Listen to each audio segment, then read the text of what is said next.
Então vamos lá, o que é a diversidade e como é que a gente mede a diversidade?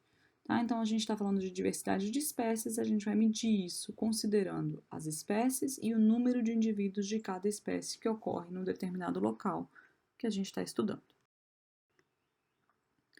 A primeira coisa importante de separar é o que é diversidade e o que é riqueza de espécies. Então, a riqueza de espécies é o número de espécies que ocorre numa área. Então, nessas duas áreas aqui no meu exemplo, na comunidade 1 e comunidade 2, eu tenho 4 espécies. A riqueza de espécies é absolutamente igual entre as duas áreas. A pergunta agora é, qual dessas duas áreas é mais diversa? As duas têm a mesma riqueza, as duas têm 4 espécies, mas qual das duas é mais diversa, é mais equilibrada em termos da distribuição das plantas, dos organismos, dentro dessas 4 espécies existentes? A área mais diversa é essa comunidade 1, em que eu tenho uma maior equitabilidade, ou seja, eu tenho uma melhor distribuição dos indivíduos entre as 4 espécies.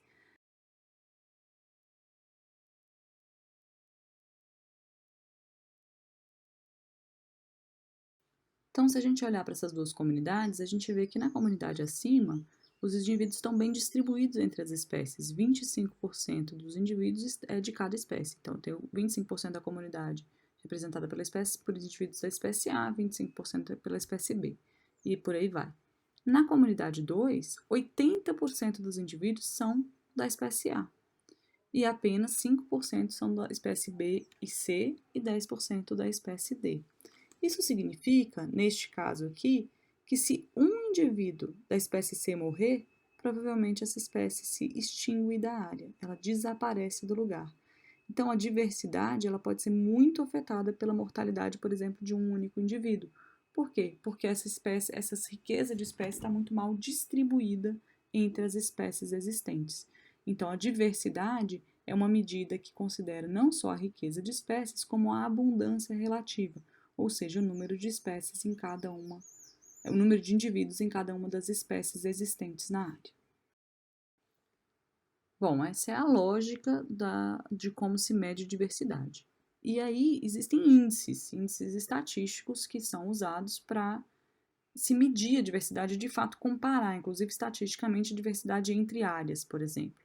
Tem diversos índices, tá? E eles são mais usados, um é mais usado para alguma coisa, outro para outra. Em determinados grupos taxonômicos se usa mais um ou outro, e todos eles têm pressupostos. Então, para a gente escolher qual é o índice mais adequado para o nosso estudo, a gente tem que saber qual é o pressuposto do índice e como são os nossos dados. Os índices de diversidade mais comuns que mais se usam em ecologia são o índice de Simpson e o índice de Shannon. E ambos têm os mesmos pressupostos de que os indivíduos foram aleatoriamente amostrados de uma comunidade infinita e que todas as espécies que existem nessa comunidade foram representadas na amostra. Isso é raramente verdadeiro, na verdade, especialmente em lugares tropicais, a gente raramente consegue de fato amostrar todos os organismos, todas as espécies do nosso grupo taxonômico de estudo.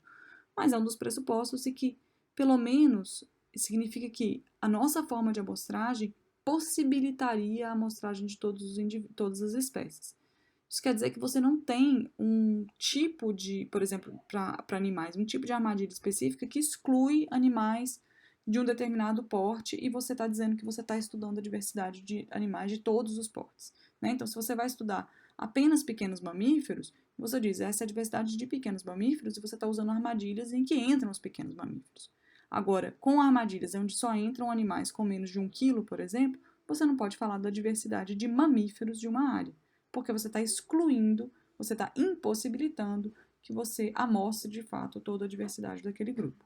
Tá? Então, esses são os pressupostos destes índices e as características mais comuns desses dois é que o índice de Simpson é mais influenciado pela abundância das espécies mais comuns, ou seja, as espécies mais comuns são mais relevantes para o cálculo desse índice de diversidade, enquanto que para o índice de Shannon, as espécies mais raras são mais influentes no cálculo desse índice. Então, vamos tentar entender como são calculados esses índices. primeiramente o índice de Simpson. O índice de Simpson vai nos indicar qual é a chance de eu sortear dentro de uma comunidade, de eu amostrar dentro de uma comunidade dois indivíduos que são da mesma espécie, certo? Então vamos usar esse exemplo aqui de duas comunidades em que eu tenho três espécies diferentes, uma vermelha, uma azul e uma verde. Na comunidade A eu tenho as três espécies representadas, na comunidade B eu tenho apenas duas. Se eu fizer essa pergunta na comunidade A, qual é a chance de eu sortear duas vezes e de eu amostrar ou sortear indivíduos, né? Aleatoriamente, que é uma das premissas do teste, e encontrar dois indivíduos de uma mesma espécie. Matematicamente, eu posso calcular isso considerando os meus 18 indivíduos, sendo que 6 são de cada uma das três espécies. Então, nesse caso, eu vou ter 6 sobre 18, ou seja, 6 indivíduos de uma determinada espécie sobre os 18 indivíduos que existem. Na primeira chance, na segunda chance, eu vou ter apenas 5 indivíduos daquela mesma espécie dentro de 17 indivíduos que sobraram, certo? Então, isso é a mesma chance de eu sortear indivíduos vermelhos, azuis ou verdes.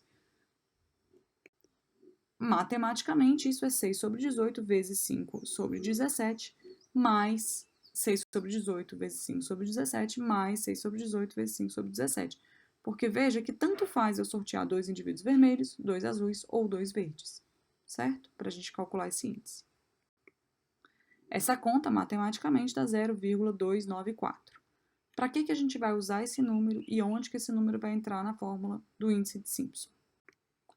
A fórmula do índice de Simpson está aqui. É 1 sobre o somatório de PI ao quadrado. O que é esse PI? A proporção de indivíduos de uma mesma espécie, certo? De uma espécie I na comunidade. O índice de Simpson varia de 1 até S, onde S é o número total de espécies na sua comunidade, ou seja, a riqueza de espécies que você tem. E por essa fórmula e pelo fato dele dar peso a quando você encontra dois indivíduos de uma mesma espécie, é um índice que vai dar maior peso para as espécies comuns ou abundantes. Já a fórmula do índice de Shannon-Wiener é diferente, em que, na verdade, ele usa exatamente os mesmos parâmetros, né? O PI, nesse caso aqui, é a mesma coisa, é a proporção de indivíduos da espécie I na comunidade, e o S é o número total de espécies. Só que ele não divide, ele não coloca esses fatores no denominador, e sim no nominador, né? Uma multiplicação. E ele faz a somatória da proporção de indivíduos de cada espécie vezes o logaritmo natural dessa proporção. Por isso, esse índice é mais afetado pela ocorrência de espécies raras, ou seja, por aquelas espécies que têm uma pequena proporção na comunidade, tem 1 ou 2 indivíduos dentro de 1000 indivíduos, por exemplo, que você mostrou na comunidade como um todo. O índice de Shannon, em geral, não passa de valores maiores do que 5. Tanto o índice de Shannon quanto o índice de Simpson, como qualquer outro índice de diversidade utilizado, eles são úteis para comparar duas comunidades que foram amostradas de formas semelhantes, né? Então, você vai comparar a riqueza e especialmente a diversidade de comunidades diferentes usando esses índices. Você passa a ter um poder matemático e estatístico de comparação entre áreas diferentes quanto à diversidade. Hoje em dia, todos esses índices são facilmente calculados por programas estatísticos, mesmo programas como o R, por exemplo, que você tem que fazer a programação do que você quer, existem já as funções chamadas Simpson ou Shannon ou todos os outros índices. E às vezes isso faz a gente se distanciar de como isso é de fato calculado. Por isso que eu gosto de mostrar as fórmulas e dá para calcular essas fórmulas no Excel. Então, em várias aulas práticas, eu já fiz os alunos coletarem os dados e calcularem esses dados, porque logaritmo natural e proporção de indivíduos são coisas que a gente consegue fazer no Excel e a gente tem os nossos próprios resultados. E aí, como mostra nessa tabela aqui, nesse caso a gente está comparando uma mata de araucária com a Mata Atlântica, onde não é tão característica pela mata de araucária. E aí a gente tem aqui embaixo os cálculos, tanto do índice de Shannon quanto do índice de Simpson para as duas áreas. E o interessante é você usar o mesmo índice para comparar duas áreas diferentes. Tá? Então, nesse caso aqui, a Mata Atlântica teve valores de índice de diversidade maior em ambos os casos do que a mata de araucária, o que era esperado, justamente porque a mata de araucária é mais dominada, não necessariamente monodominada, mas mais dominada por uma espécie só, que é a araucária. Então, os termos diversidade alfa, beta e gama tratam da escala em que a gente está estudando a diversidade. A diversidade alfa é a diversidade em um local especificamente, a diversidade gama é a diversidade regional de toda uma área, enquanto que a diversidade beta é a mudança da diversidade ao longo de um gradiente ambiental, certo? Então, a comparação entre diversidades entre locais é a comparação entre diversidade alfa entre local e outro, por exemplo. E a gente pode falar, por exemplo, da diversidade beta do cerrado se você considerar um gradiente entre um campo sujo, um cerrado, uma mata de galeria, certo? Então, é a diversidade que existe entre áreas de um gradiente ambiental. E eu posso falar da diversidade regional, por exemplo, de uma área como um todo, de uma região, de uma unidade de conservação, de um estado, certo? São os níveis hierárquicos, digamos assim, da diversidade. Uma outra forma de falar sobre diversidade também é a diversidade filogenética ou taxonômica. Então, às vezes, você tem 9 espécies de um mesmo gênero, você tem uma diversidade taxonômica de espécies alta, mas eles são todos espécies relacionadas, filogeneticamente próximas.